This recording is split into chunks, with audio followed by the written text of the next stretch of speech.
Time for today's News Extra program. It's brought to you by First State Bank, and here's Kevin Mooney. Thank you, Dennis. Good morning, everyone. And we're going to talk about the Nebraska Chautauqua today. And it's going to be here this week from June 25th through the 29th with some other preview events coming up today, as a matter of fact. And we have a number of people here to talk about it, including Barb Schlothauer and Mike Minzey. I'm sure you recognize those names, local folks. And Kristi Hayek is here from the Humanities Council, and she's been taking the Chautauqua around the state. She was in Norfolk last week, which was kind of interesting to be there after the tornadoes, and now she is here. And so tell us, what exactly is the Chautauqua, and why should we feel very honored to have it here this week? Well, Humanities Nebraska has been doing Chautauqua for now 30 years. We were in Scottsbluff 30 years ago, and so we're back here.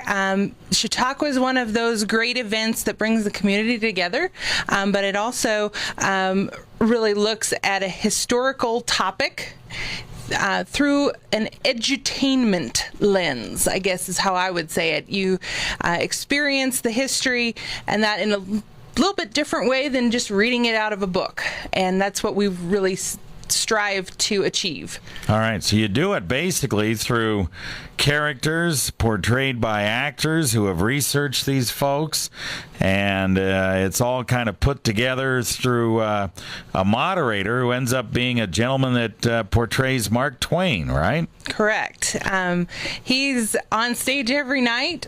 He becomes quite popular here around town, and he brings out that national voice that we're looking at. All of these other characters, whether it's Willa Cather, Grenville Dodge, Laura Ingalls Wilder, George Washington Carver, Chief Standing Bear, they all have their own personal stories that relate to the historical theme, and Mark Twain's there to kind of give that kind of overview of what else is going on at the same time. All right, and this is all under a tent over at the Legacy of the Plains Museum, as well as a number of workshops over at the Harms Center and some other workshops at the two libraries as well. And we'll have Barb and Mike talk about that right after we take this break. This is the time of year to reflect on last year's crop cycle and make plans for next year. There are many decisions to be made and many options available. We'd like to help make the financial side of your planning a little easier. Our ag lenders know agriculture and they're local. Stop by and see us. Let's talk about next year. First State Bank, member FDIC. When you grow, we grow.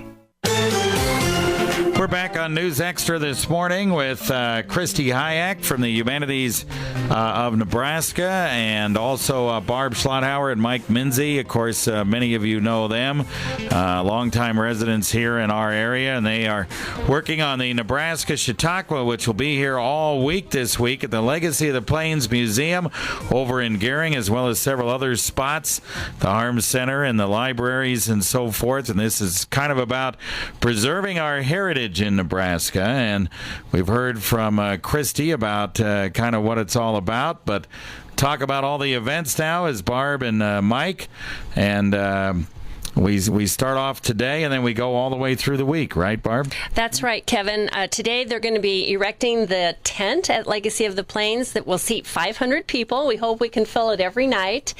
Tonight we'll be having a preview called Meet The Chautauquans, and that starts at 6 o'clock with entertainment, and then the program at 6:30. And then the next 5 nights, Wednesday through Sunday, will be the activity under the big tent. And each night there will be entertainment that starts at 6:30, and we have Yes Ma'am, Green Valley Homesteaders, the Gering City Band, and the Torrington Fiddlers, and the All Nations Native American Dance Group. Each one of those will have a night to entertain. There will be food available for people to purchase, and then the main event at 7:15 under the big tent will get underway. And we want to tell everyone that all of these activities are free, so feel free to come and bring your family and friends. And be educated about Laura Wilder, Grenville Dodge, a Union Pacific builder. You've got Willa Cather, Nebraska author. You've got Standing Bear, Ponca Chief, and you've got George Washington Carver as well. So, Mike, a lot of people that you can, all these people were very important to Nebraska, is that right? That's correct. The 5 that are giving these presentations all had an important tie to Nebraska. And Granville Dodge, as you mentioned, of course, was very responsible in getting the railroads through Nebraska, and which led to the Western development, especially out in our area. George Washington Carver was a homesteader in Nebraska, and that's one thing that people don't really acquaint with him.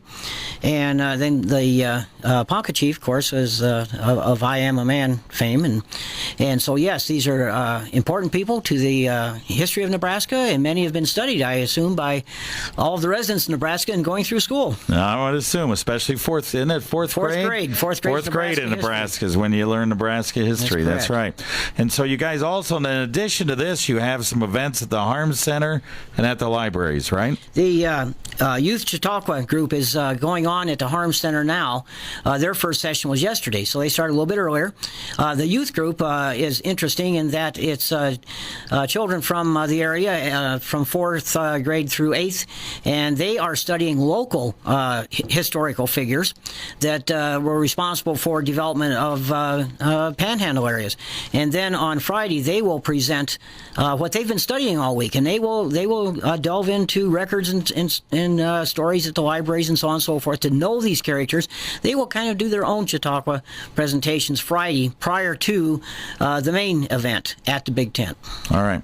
We also have things going on at the library as well, right? Yes, that's right. Every day there will be workshops, either at noon or 2 o'clock, and they will alternate between the Scottsbluff Library and the Gering Library. And the facilitators for these workshops are the actors who are going to be doing the characters each night, because they themselves are scholars, and they will be leading all kinds of interesting topics that had to do with this time period. All right.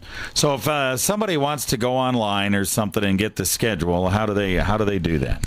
Well, there are 2 great ways to get the schedule. You can go to nebraskachautauqua.org and download it there, or you can download an app to your phone. We have a Nebraska Chautauqua app for the first time this year.